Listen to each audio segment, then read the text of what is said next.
Please welcome founder and CEO of AppsTech, Rebecca Enonchong.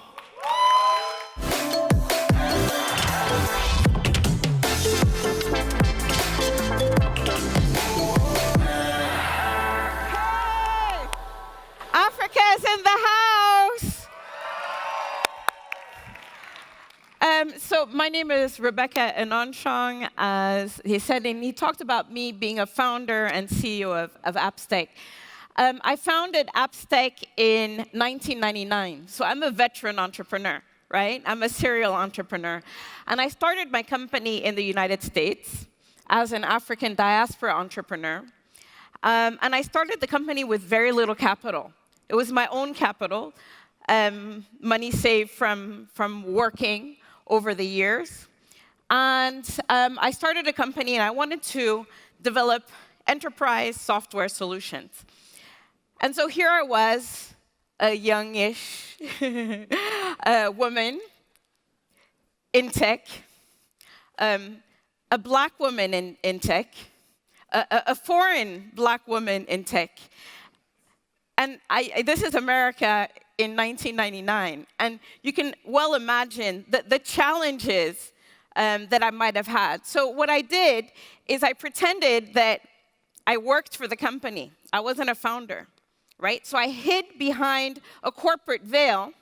So I had a really nice website set up, and I'd copied all the big companies to, mimic the style of their website, so it would look like I was a huge company, even though it was just me.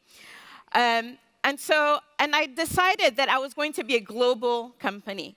And I decided I was going to be a global company from day one. See, nobody told me that a woman, a black woman, an African, a foreign woman in tech couldn't build a global company. See, I didn't know that then.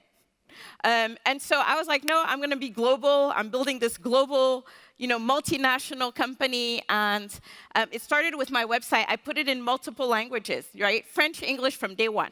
So I was global. And I'm like, okay, from then on, promote myself as a global company. And so on my business card, I had no title, right? And how many entrepreneurs are in the room?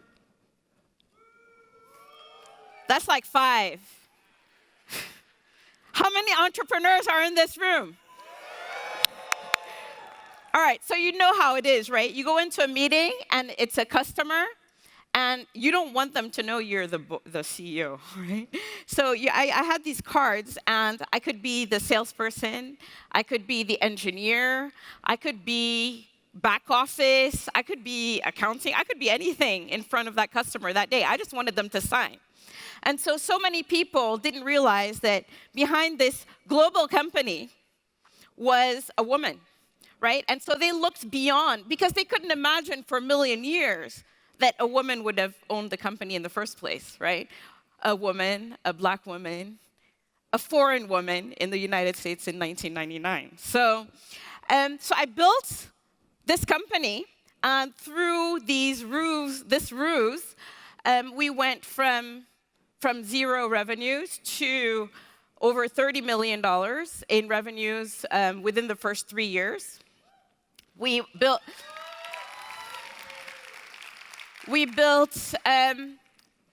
had, over 1,400 users in 50 countries, again, within 3 years, and had continued to grow. We opened a subsidiary, acquired 2 companies, including one that was developing mobile applications. So mobile AppsTech was built in 2001. Imagine that we were building mobile applications before smartphones. And this was all still a woman, a black woman, a foreign black woman in America in 1999. And we continued to grow, and obviously, I wanted to go back to my home country. It was so important to me. As an advocate for technology in Africa, And of course, I was already going left and right, making speeches on how great Africa was and how great of an opportunity it was. But I didn't have an office there. How hard could it be? I mean, come on. Opened in Canada, we had offices in the UK, even in France. Any French people in here?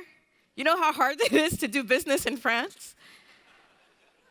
If I could do France, come on, my home country, that was going to be a breeze. So I was so successful that I had students from Columbia University Business School follow me as I was opening my Cameroon office, and they wrote their thesis on this opening of our first African office, and actually it's published, it's still on there. And so when I go back and I read it, I'm like, oh my God, this woman, this African woman, this black woman in tech, my God, she was so smart. I read the thing and I sound so smart, so intelligent. So I opened the office. How hard can it be? This is my home country. This is, and I go back often. And I understand the culture because it is my culture, right? I was so wrong. I was so wrong. One of the lessons in going into the African continent, and many of you that are in this room are from emerging markets, and has this different. It's completely different. There is no textbook that can explain to you how to do business in your own country. So I discovered the hard way, how difficult and how different it is to do business in emerging markets in Africa. I remember very early when Twitter first started. When I first started on Twitter, this was probably 2010. I remember somebody saying on Twitter that, to be an entrepreneur, you have to be crazy. And I'm like, yeah, but to be an entrepreneur in Africa, you have to be raving mad. So the challenges so what I thought was hard in building a business as a black woman in tech in America in 1999 was nothing compared to an African woman in Africa in 2004. So many different, like the thing about hiding behind your business, behind a facade of a corporation, you can't do that in Africa. Because in Africa, they want to know who owns the company. And they want the owner to come sit with them and sell the company. And so you can tell them that, okay, you're the owner. They're like, no. But you have to be there. Another thing that I learned about working in Africa, and this is something that I think in a lot of emerging markets, you have a similar thing. There's trust and business trust. One of the things I hadn't realized about how fast I was able to grow in America was that there's a level of trust in business. That means we carry out a project or we sell you software, you pay the bill. End of story. And then we use that money and we can reinvest it. What we noticed in Africa is that everything was prepaid, right? You prepay rent 1 year, 2 years.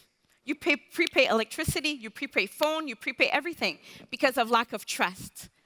And so what we thought was going to be, we give you a bill and you pay it, didn't happen, right? And so we encountered lots and lots of challenges. And rather than being disappointed and angry, you know what we do as entrepreneurs?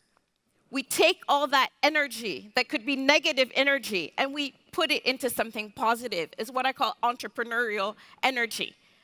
And with those disappointments, with those challenges, I took those lessons and I said, what can I do so that young people behind me, entrepreneurs behind me, they can learn from my mistakes. And so we created Active Spaces, African Center for Technology, Innovation, and Ventures, an incubator for startups. We created Cameroon Angels Network, a network to invest in the startups. And we started to develop and build the ecosystem, not just in Cameroon, but across the continent. Because if an African, a black African woman in tech can succeed in America, of course, all entrepreneurs, the African entrepreneurs, can succeed across the world. Thank you very much.